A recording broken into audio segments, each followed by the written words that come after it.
altas capacidades, alta sensibilidad, estrés y trastornos autoinmunes. Todo parece estar relacionado. Te lo cuento.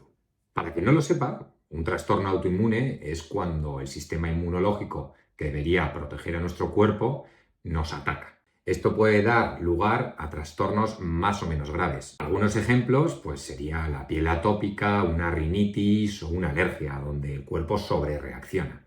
Podemos tener un asma que puede ser leve, pero también puede ser mucho más grave y que te lleve varias veces al hospital. Pero además, hay otras enfermedades bastante más serias que te pueden acompañar a lo largo de toda tu vida, como son lupus, artritis reumatoide, diabetes tipo 1, tiroiditis de Hashimoto, psoriasis, Crohn o, la que yo mismo sufro, colitis ulcerosa.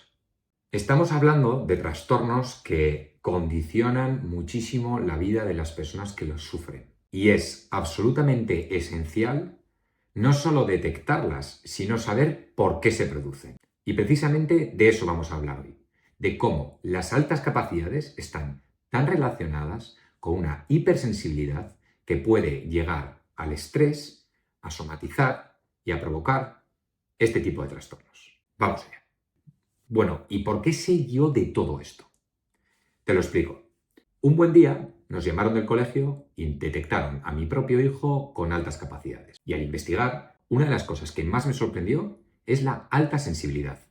¿Sabías? ¿Sabías que un superdotado tiene alta sensibilidad? Y la verdad es que al mirar mi propia historia me di cuenta de que a menudo me quejaba de cosas que los demás no. Al verme reflejado en estas sensibilidades, seguí tirando del hilo y me di cuenta que no tenemos por qué tener una memoria prodigiosa y, en definitiva, que los superdotados no se parecen en nada a la idea que tenía en mente de persona con gafitas que está todo el rato delante de un libro y no tiene amigos. Pues podría ser así, pero no tiene que ser para nada así.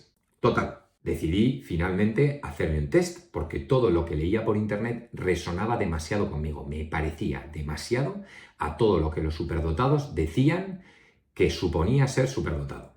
Y como además, si tienes un hijo con altas capacidades es genético, pues sumé 2 más 2. Pero bueno, te cuento todo esto para que no pienses ya de primeras que tú no puedes ser superdotado, ¿de acuerdo? Total, que decidí hacer un test de altas capacidades. Fui a un psicólogo especializado en este tipo de temas y pasé varias pruebas. Una de ellas era un test psicológico y en él se me hacían bastantes preguntas muy curiosas. No pasó desapercibido para mí que me preguntaban a menudo si tenía malas digestiones. Oye, ¿tienes malas digestiones cuando comes tal? ¿Te sienta mal la comida cuando tal?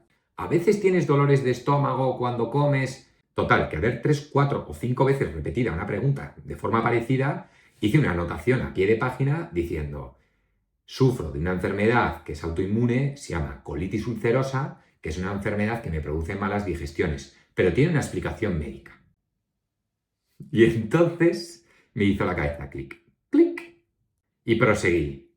¿No estará explicada la enfermedad autoinmune por mis altas capacidades? No. No me jodas. No lo pude evitar. Dije, aquí tiene que haber algo. Así que cuando me dieron el sorprendente resultado de que tengo un CI de más de 130, una persona normal, que no ha sido un gran estudiante para nada, ¿de acuerdo? Tiré del hilo. Metiéndome en internet, empecé a ver todo tipo de estudios que hablaban sobre este asunto. Y dije, voy a preguntarle al especialista digestivo que lleva mi caso. Y resulta que hay numerosos estudios que apuntan a que es muchísimo más probable tener, por ejemplo, asma o tener piel atópica o tener una enfermedad autoinmune de cualquier tipo entre las altas capacidades. Esto me dejó totalmente sorprendido, pero en verdad tiene bastante lógica. Pensadlo. Imagínate que eres una persona altamente sensible, que todas tus vivencias son más intensas, que reaccionas más ante la euforia, eres más eufórico, pero ante la tristeza eres más triste. Es posible que a menudo le des bastantes vueltas a la cabeza, por lo menos ese es mi caso. Estoy todo el rato pensando, hay veces que no sé ni cómo llego a los sitios y hay gente que no puede dormir por la noche porque la cabeza no le para, en fin. La cabeza puede jugar malas pasadas. Y si unes una cabeza complicada con alta sensibilidad, ¿qué te puedes encontrar? Con que somos propensos al estrés. En verdad, tiene bastante sentido. Y no es que vayamos estresados por la vida. Yo no voy sudando por las esquinas con la gota cayendo aquí acelerado. ¿Qué va? O sea, para nada. Voy por la vida con bastante tranquilidad y nunca hubiese pensado que soy una persona estresada. Pero, sin embargo, he acabado desarrollando una enfermedad autoinmune. Así que voy a explicar un poco mi experiencia vital con los problemas autoinmunes. Vamos allá. Yo de pequeño, con 5, 6, 7 años, me diagnosticaron que tenía asma. Cuando hacía frío, cuando había polen, pues en general se me cerraban los pulmones y me tenía que tomar el típico Terbasmin acompañado de un Pulmicort. Hoy en día tendrán otros nombres, pero vamos, que estaba siempre un poco cerrado en el pecho.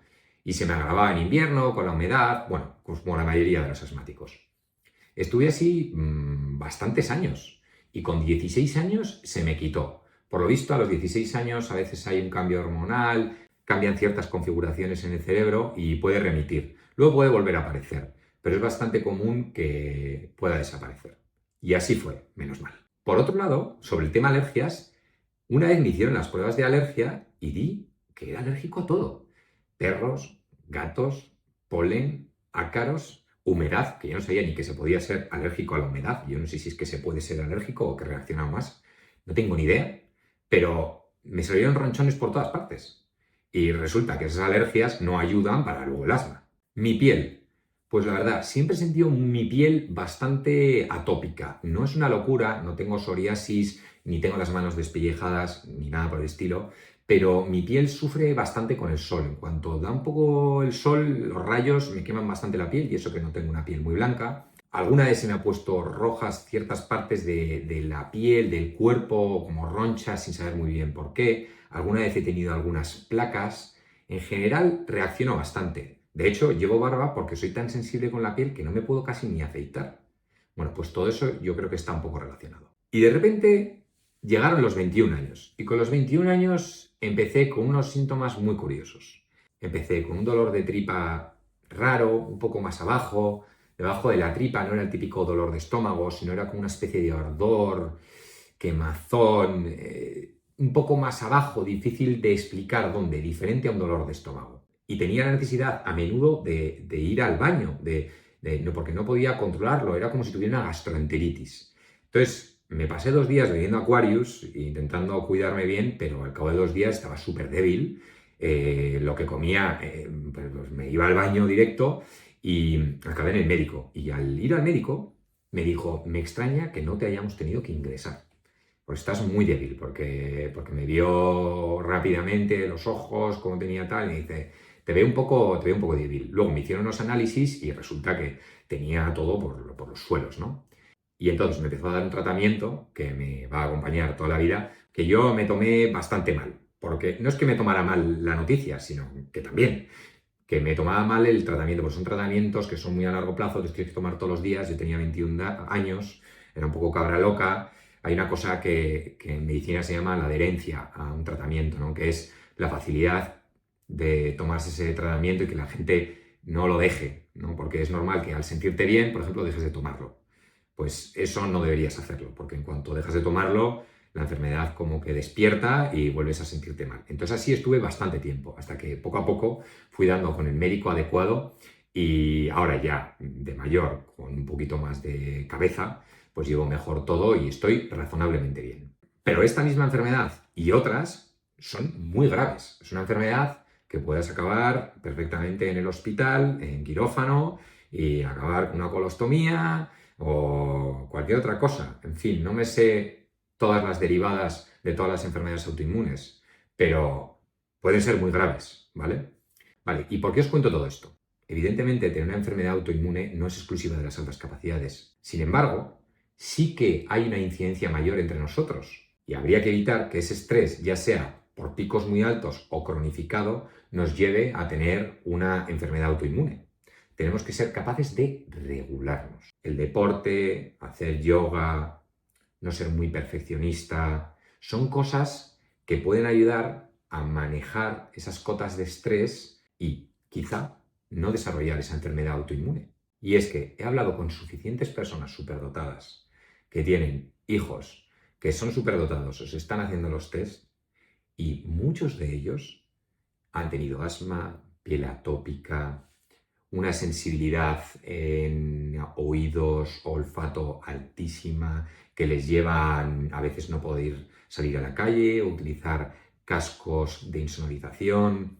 Gente que el mero hecho de ir al colegio ya le supone un estrés alto, ya sea por el ruido, porque no saben manejar las emociones con respecto a sus compañeros, porque pueden sufrir bullying por algún tipo de razón, o simplemente porque ante la misma realidad que otra persona se excita tanto un ruido alto mantenido en clase, junto con un enfado con un compañero y una profesora con la que no te llevas bien, puede generarte una cota de estrés mucho mayor que a otro niño. Y eso somatiza. Y que somatiza tenéis que tenerlo clarísimo que pasa en muchísimos casos. Hay muchos niños que tienen dolores de cabeza, dolores gastrointestinales, que no quieren ir al colegio. Dicen es que no se ven con fuerzas de salir a veces de su propia casa.